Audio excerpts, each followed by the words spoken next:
right, so our next speaker is ready to go. This is a talk called Unicollateral Lending, Leveraging Friendships for Fun and Profit. Sounds good, right? So give a round of applause for your speaker, Jacob Shiach. Shay, but yeah.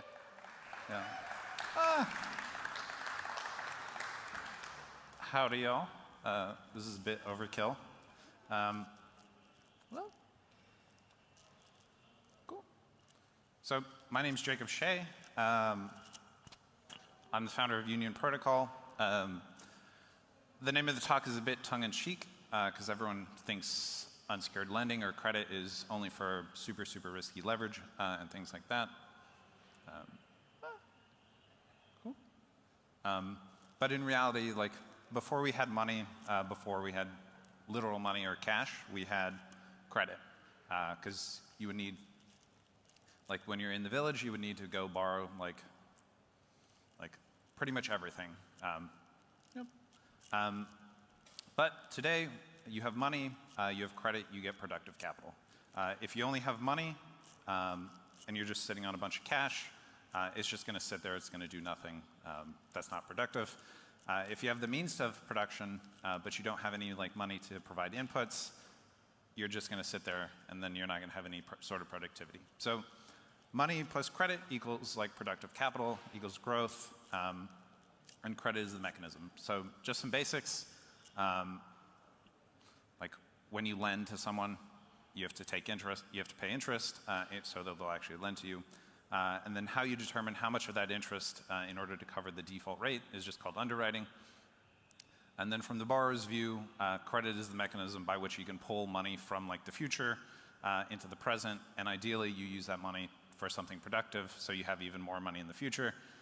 If you use it to buy like something non-productive, you have even less money in the future. So it's good and bad. So a few myths. Credit is zero sum. Credit is risky. Uncollateralized lending is an actual thing that exists. And underwriting must be complex. So the first one, with credit being positive sum or zero sum, this is just a very simple example. So you have a farmer. Farmer goes through a drought. They paid like $387 an acre. So these are actual numbers, just if you're thinking about getting into farming, don't. So farmer pays $387 an acre to plant. That's going to earn him $400 at market. But then a drought happens, and if he doesn't get water, like he loses the entire like crop. So this happens with credit. All he has to do is pay $5 an acre using credit, and then as long as he pays that $5,000 plus interest, he can take the crops. But if he doesn't have credit, he loses the entire farm. This is a bit of a toy example, but it's a real one. So to that farmer, getting that access to that capital at that one specific time is worth way more than like $5,000. It's worth $387,000. Well, 387 minus 4,000, so like 13,000. It starts getting zero sum if the interest being charged is basically eating into that farmer's profit. But if it's just a nominal fee of like 10% or something, like you basically have a win-win. And then credit is risky. So credit literally just means risk, credere. And then I really like this example because this is a literal guy jumping out of a plane without a parachute, and he survived. So if you know what the risk is, you can account for the risk and then either charge for it or avoid it. If you don't know what the risk is, like this is what happened in like crypto in like a few years back.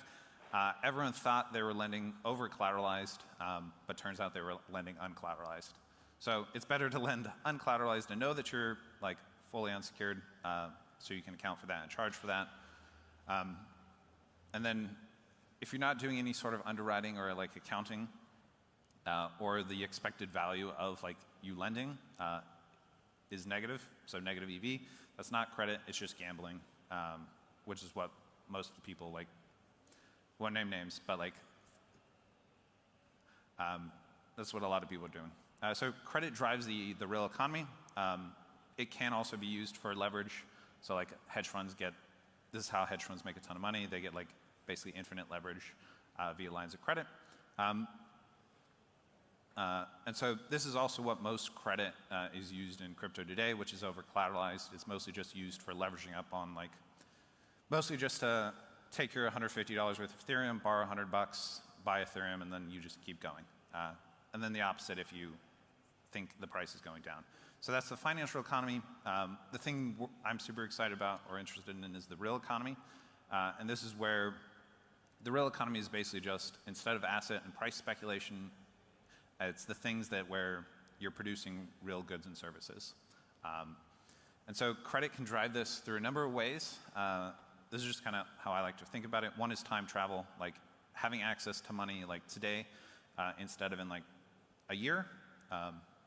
So like if you have a business, your business makes like $100 a month doing certain things.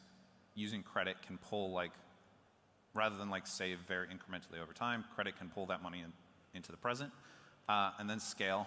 So almost all the time, like it's cheaper to scale. And then technology. This is just like the right technology in the right hands equals more productivity. So like a sewing machine in the hands of seamstress equals more productivity. This is also why credit is important, because sewing machine in the hands of a banker is not going to give anybody like more growth. And then the other one, which is kind of the farmer example, which is the lifeline. And all of these examples are both for business and personal. So like we've all been in, well, a lot of people have been in situations where like I like using the tire example, like if you don't have any money and then your tire pops, you have to buy like this really shitty tire that's going to last you a year for like $50. Whereas if you had money, you could just, or credit, you could buy one that costs $100 to last you like 4 years. And so like that's an inefficient decision that you have to make because you don't have access to capital. And like credit can drive those type of like more efficient decisions. And then in terms of underwriting, it can be very complex, and like current modern credit underwriting is very complex. But that's mostly because they're underwriting to random people. And if you lend to 1,000 strangers, you have to get smart about it. But really it's as simple as like, can they pay you back? Will they pay you back? So one, do they have the means to pay you back? So like if you're lending to someone who has no revenue, they're not going to pay you back because they can't, even if they want to. And then the will they pay you back? And then this also gets into the, is uncollateralized lending a thing? It's not, because you always need some sort of collateral, even if that's the reputation in this example, which is, what is the cost to defect? So this is just the prisoner's dilemma. So like, if anyone's familiar with this, it's just, if both prisoners rat each other out, they both get 1 year of prison.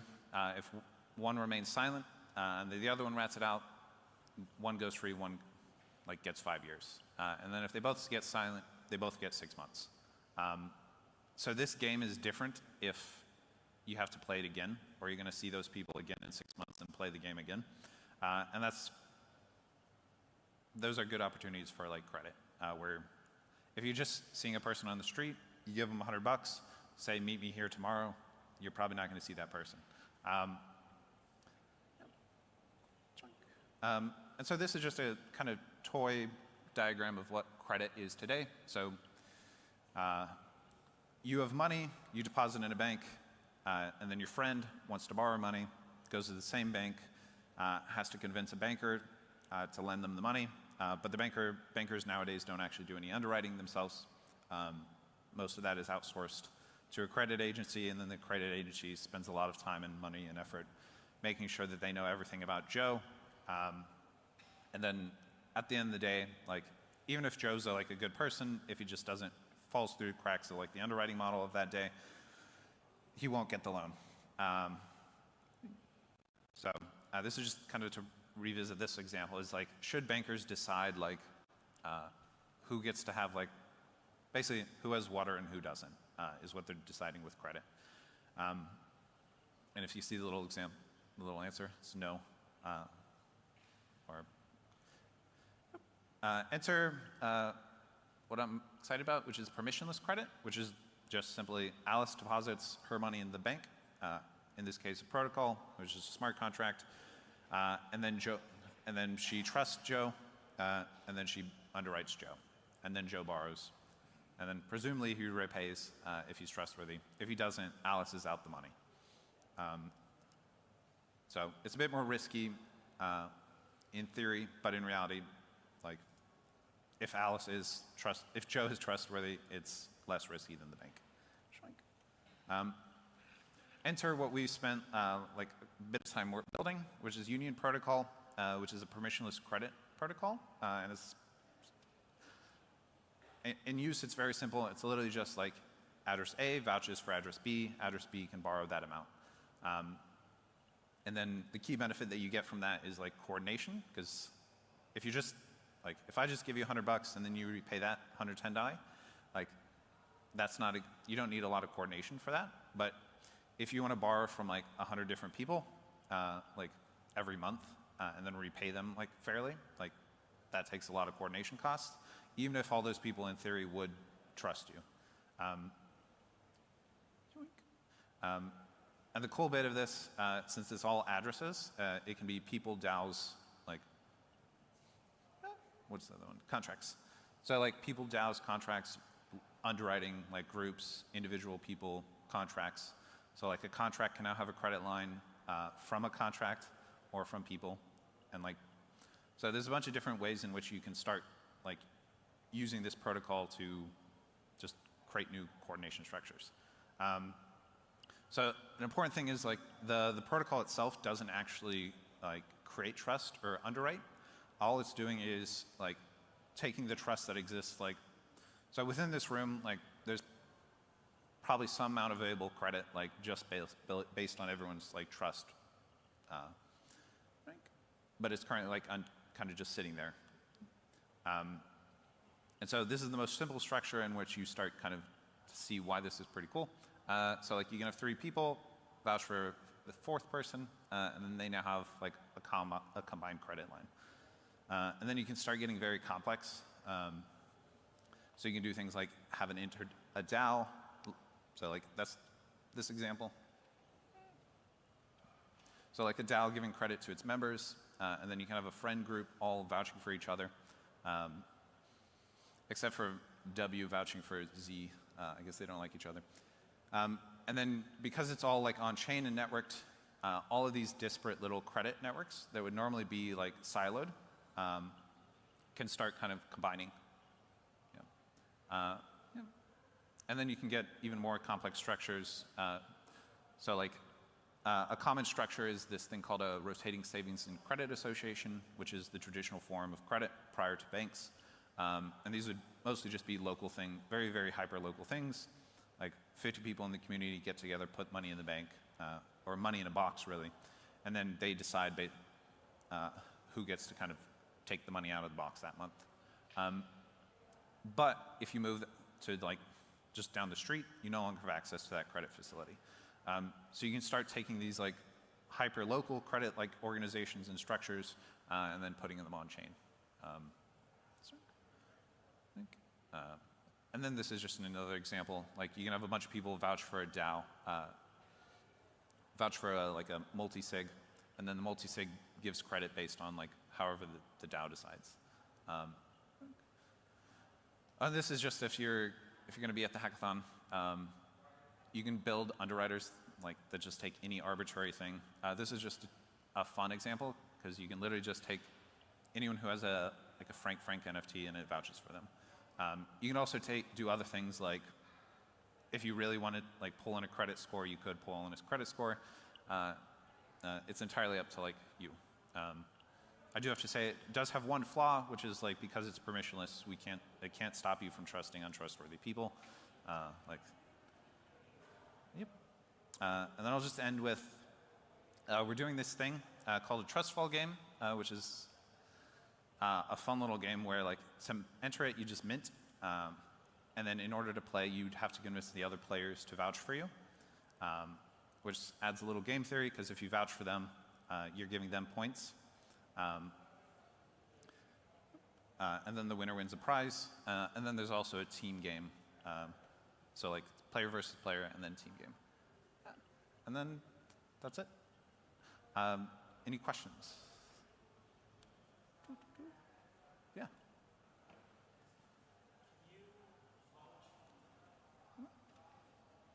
If pardon. A vouches for B, can they use the same money to vouch for multiple people at the same time?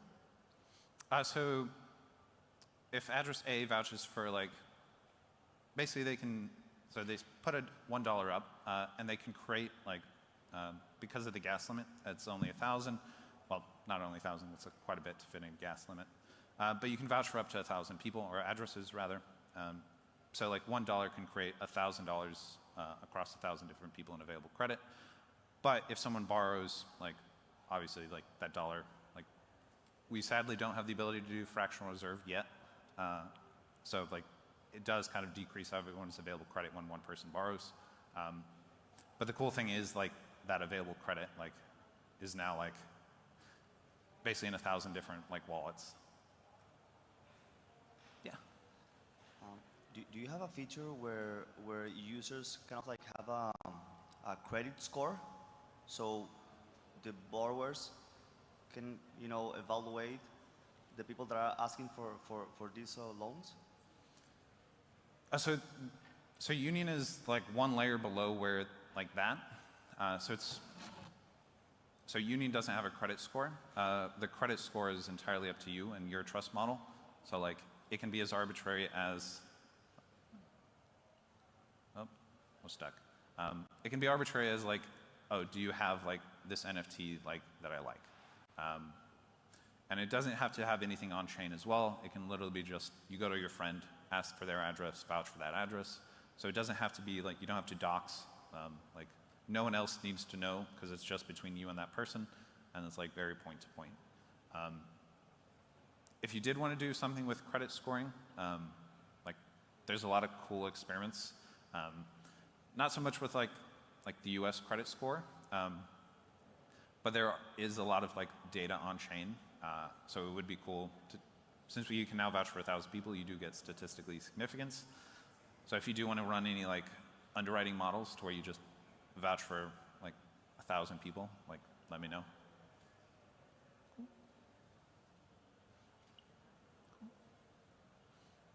Any other questions? No? Cool. So yeah, this is just kind of a GIF of Union and someone vouching. And all of this is live and on Optimism. And we've been live for about like 2 months on Optimism. And so far it's working, which is cool. Cool. Oh, one more question. I'm wondering, in the blockchain space, because one person can vouch for another, and then the second person can vouch for a third one, you can have pretty complex graphs. And I'm wondering how you solve this infinite graph problem, because even outside of blockchain, it's a pretty difficult problem to solve. Yeah. So we don't let trust be transitive. We did have a lot of like fun discussions early on, because like if I trust you and you trust him, it's likely that I can trust him. And so like my $1 now like creates like 1.95 times available credit. But it's just kind of a bad user experience to have like someone you don't know like lock your funds. And then it doesn't really need, even if you did want, you can still do that. But it kind of breaks down at like, if I trust you and you trust him and he trusts her, I probably shouldn't trust her, because it breaks down almost like precipitously at like the third order. Yeah. Cool. Cool. Thank you.